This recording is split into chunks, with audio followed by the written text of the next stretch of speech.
আচ্ছা, জীবনে কখনো কোনো মৃত ব্যক্তিকে গোসল করিয়েছেন? যদি কখনো সুযোগ হয় তাহলে সেই মৃত ব্যক্তিকে গোসল করাবেন। তখন খুব কাছ থেকে দেখবেন মৃত মানুষের দেহটা কতটা অসহায় লাগে, মৃত্যুর পরে মানুষের দেহ কতটা ভয়ের কারণ হয়ে দাঁড়ায়।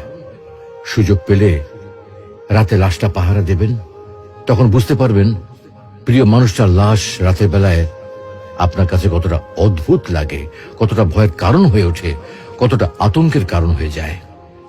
সুযোগ পেলে মৃত ব্যক্তির শরীরে একটু হাত লাগিয়ে কিছুক্ষণ তার স্পর্শ নেবেন। আপনি তখন উপলব্ধির সুযোগ পাবেন এই পৃথিবীতে বিশাল প্রভা প্রতিপত্তি মৃত্যুর পরে কতটা নির্যাতনের রূপ নেয়। সুযোগ পেলে আপনজনদের লাশ কবরে নামাবেন খুব আগ্রহ নিয়ে। শেষবারের মতো মৃতদেহের মুখটি একবার দেখার চেষ্টা করবেন এবং বারবার উপলব্ধি করার চেষ্টা করবেন এই মৃতদের সাথে অনন্তকালের যাত্রার পথে এটাই আপনার জীবনের শেষ দেখা। সুযোগ পেলে মাঝে মধ্যে কবরস্থানে গিয়ে নীরবে কিছুক্ষণ দাঁড়াবেন। এরপর মনে মনে চিন্তা করবেন জীবনের লাভ ক্ষতির হিসাব।